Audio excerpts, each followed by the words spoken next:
There are now some indications that the presidential race of 2016 may be slipping away from Donald Trump. The latest polls show the Republican candidate for appalling president still has some enclaves of support, with men he has the votes of 55%, but with women he only has the votes of Ma Fairweather from just over the holler in Kentucky, who reckons she should be out of the tank by Election Day, and of Tiffany Goldberg from Shaker Heights, Ohio, who says she wants her vote to really tick off her parents because they bought her a Volkswagen Jetta instead of the BMW she wanted. In swing states, Trump is still holding on to a slim lead in Iowa, which has 6 electoral votes, but when added to his other surefire wins, that only leaves the candidate with a total of 6 electoral votes. Subtle signs of surrender are beginning to leak out of the Trump camp. The campaign has withdrawn ad funding from North and South America, and their final ad is a 30-second spot entitled "Vote for Trump" or "Watch the new Trump television network," whichever you prefer. The ad is paid for by Steve Bannon's dry cleaning and pizza delivery. We'll press your pants and bring you pizza to make your taste buds dance. Trump himself remained defiant at a recent campaign rally in Allahu Akbar, Michigan, speaking before a cheering crowd of 50,000 life-size cardboard cutouts of old white men. Trump said, quote, "They said I could never get above 42% of the vote, and here I am today with 38% of the vote, and they're still fat and ugly."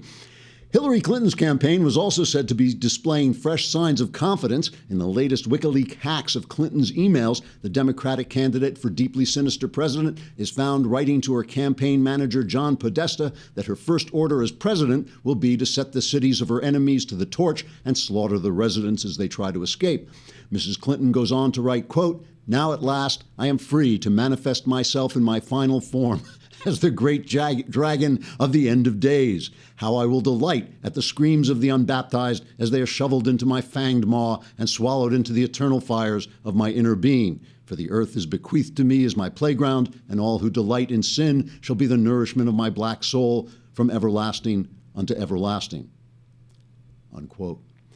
Clinton's ground game also remains stronger than Trump's. In Ohio, for instance, her campaign has pledged to deliver 3 votes for every voter in the state, while Trump has only hired one 86-year-old man to sit on his lawn holding a hand-lettered sign that says, "Vote for Ronald Trump." As Trump's election chances faded, Republicans in Washington seemed to go into a panic, and many could be seen running around Capitol Hill with their hair on fire, stabbing each other in the back while shooting themselves in the foot. Several political careers died in the melee. Trump said he was glad the GOP was deserting him because now the shackles were off and his hands were free. He then used his hands to punch himself repeatedly in the face. Trigger warning, I'm Andrew Klavan, and this is The Andrew Klavan Show. I feel hunky-dunky, life is tickety-boo. Birds are winging, also singing hunky-dunky-doo. Ship-shaped, ipsy-topsy, the world is zippity-zing. It's a wonderful day, hurrah, hooray! It makes me want to sing. Oh, hurrah, hooray! Oh, hooray, hurrah! So this has got to be the least surprising set of October surprises ever. Like now we have the big surprise. The media is biased against Trump. Hillary's biased against America, and Trump's a gorilla. You know, I mean, I think we all. What is new? What is it? So a lot of dirt flying around, especially the sex stuff.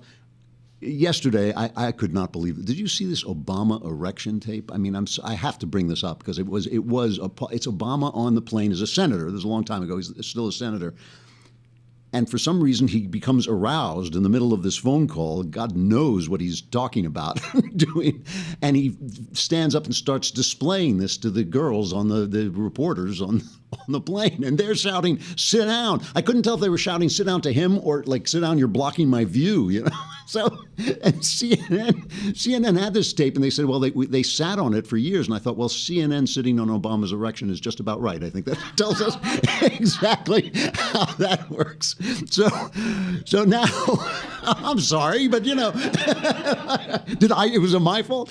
All right. So Trump now, this entire election has just degraded everybody, including the show. So Trump got himself in this bind. We all sort of saw it coming in this last debate. Anderson Cooper, you know, he did this thing. It's all locker room talk with all the nasty stuff he's saying. And Anderson Cooper corners him during the debate and asks him, has he ever actually done any of this grabbing of women? Just for the record, though, are you saying that what you said on that bus 11 years ago, that you did not actually kiss women without consent or grope women without consent? I have great respect for women. Nobody has more respect for women than I do. So for the record, you're saying you never did that? I said things that, frankly, you hear these things I said, and I was embarrassed by it, but I have tremendous respect for women. Have you ever done those women things? Have respect for me, and I will tell you, no, I have not. So I'm sitting next to Shapiro while we're watching this.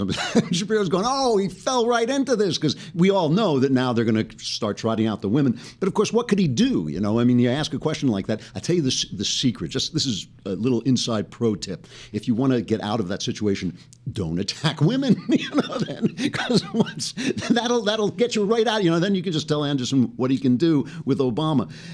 You know, so of course now the women are coming out. And the New York Times this morning has a big story. Two women say he touched them. Everybody's got big stories, but this is the one from the New York Times. These are these two snooty reporters who had that long story where, you know, they were shocked to find that women got into bathing suits with Donald Trump and all this. So they found two women who say that Trump fondled them. One was a woman in 2005 who introduced herself to him at an elevator, and instead of shaking her hand, he kissed her too much, in her opinion. The other is this woman, Jessica Leeds, who's now a 74-year-old woman. She says 35 years ago, she was sitting on a plane next to a guy who said he was Donald Trump. I don't know, I guess. You know, let's assume it was Donald Trump when he started to grope her. Here's Jessica Leeds. Somehow or another, the armrest in the seat disappeared. And it was a real shock when all of a sudden his hands were all over me. He started encroaching on my space. And I hesitate to use this expression, but I'm going to. And that is, he was like an octopus. It was like he had 6 arms. He was all over the place. And if he had stuck with the upper part of the body, I might not have gotten that upset. But it's when he started putting his hand up my skirt. And that was it. That was it. I was out of there. And I don't think I said a word. During the late 60s, 70s, and into the 80s, culture had instilled in us that somehow it was our fault. The attention that we received from men, that we were responsible for their behavior. The even worse one was a woman in People magazine, a writer for People magazine, who said she went to cover, what was her name, Natasha, hold on if I can find it. Natasha Stoynoff. She said she went to do an interview with Trump and Melania is great with child, as we used to say, and they're doing this whole how happy they are together. And Trump took her out to show her another room. She said, we walked into that room alone and Trump shut the door behind us. I turned around and within seconds, he was pushing me against the wall and forcing his tongue down my throat. I'm a tall, strapping girl who grew up wrestling 2 giant brothers. I even once sparred with Mike Tyson. That must have been interesting. It takes a lot to push me, but Trump is much bigger, a looming figure, and he was fast, taking me by surprise and throwing me off balance. I was stunned, and I was grateful when Trump's longtime butler burst into the room a minute later as I tried to unpin myself. So the New York Times, the woman, the two writers, Michael Barbaro and Megan Twohey, these are these two people. They just, well, let's play them. They say this is why they felt this story was worth running, other than their absolute vendetta to destroy Donald Trump.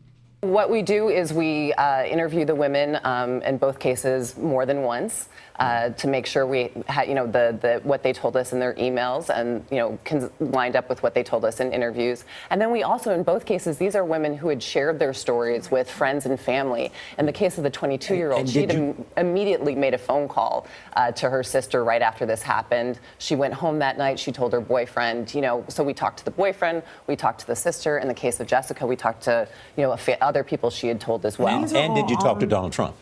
Yes, Megan did. But before we get to that, we talked not just to the two women who went on the record and used their names, we talked to the people around them who went on the record and used their names. There are no anonymous quotations in this story. These are people who are putting their names and their reputations by the claims that were described in these stories. I think that's important. these guys look, I don't know anything about them, but they just look to me like they've never been anywhere but New Haven and 53rd Street. You know, it's just that they have like a little transporter machine. Yes, I don't go anywhere else. I just disappear on 53rd Street and I appear at Yale and then back at 53rd Street and there I am again. It's like, you know, all right, so they've got these two women. There are plenty of others, you know, there are lawsuits against him and all this stuff. I mean, let's face it. I'm willing to stipulate. I stipulate that all these women are telling the truth. You know how Hillary Clinton said that stupid thing she said, where a woman who accuses someone should be believed. That's not true. Everybody lies. Men, women, everybody lies. But I believe, like all the Clinton accusers, I believe all the Trump accusers. I'm ready to go. You know. But Trump says no. There's the reporter saying what Trump said when she called him. He insisted that all of the allegations were a fabrication and that the New York Times was making them up. And he got increasingly agitated as I continued my questions and started to yell at me and told me that I was a disgusting human being. Oh, that's mean. You know, so he's threatening to sue. He wrote him a letter saying, take it back or I'll sue. He says it's complete fabrication, total lie. In fact, Trump seems to me at this point to be the only person who's having a good time.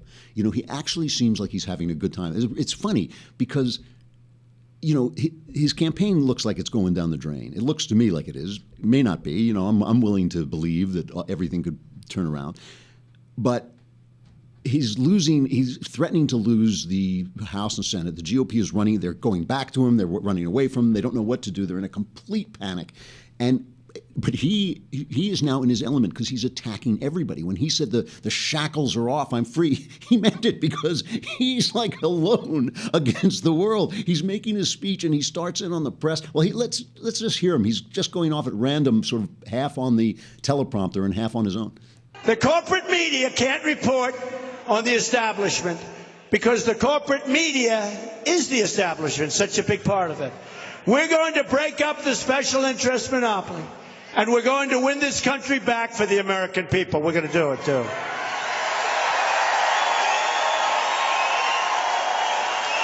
The emails also reveal that Hillary Clinton believes in global governments, unlimited immigration, unlimited, much more than Obama. From the Middle East, come right in, come right in. 550% more than President Obama, who is grossly incompetent. He doesn't know what the hell he's doing. And why is he campaigning? We just had a horrible jobs report.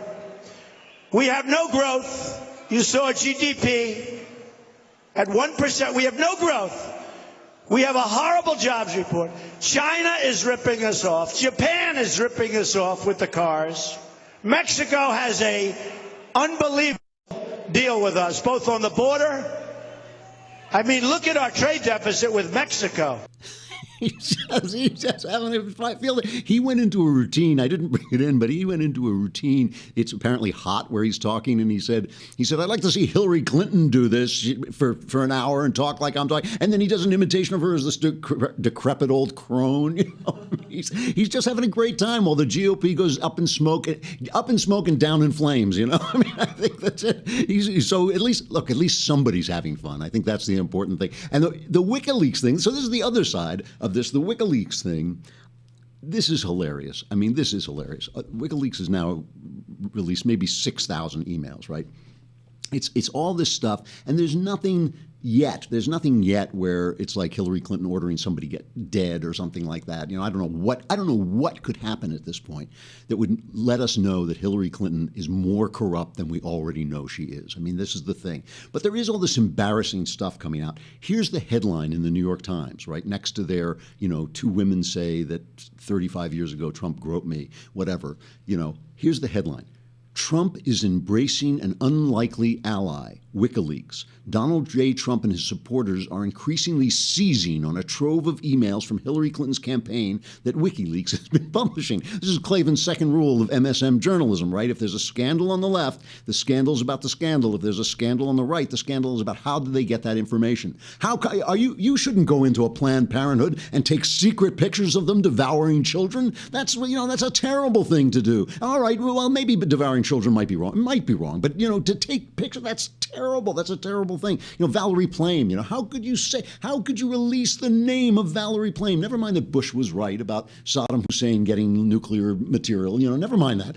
But how did you get? So this is what the Democrats are pushing. We got to go off on Facebook and YouTube, but if you come to the Daily Wire, if you would come to the Daily Wire and subscribe, you could watch the whole thing without interruption. You can also get it on SoundCloud and iTunes.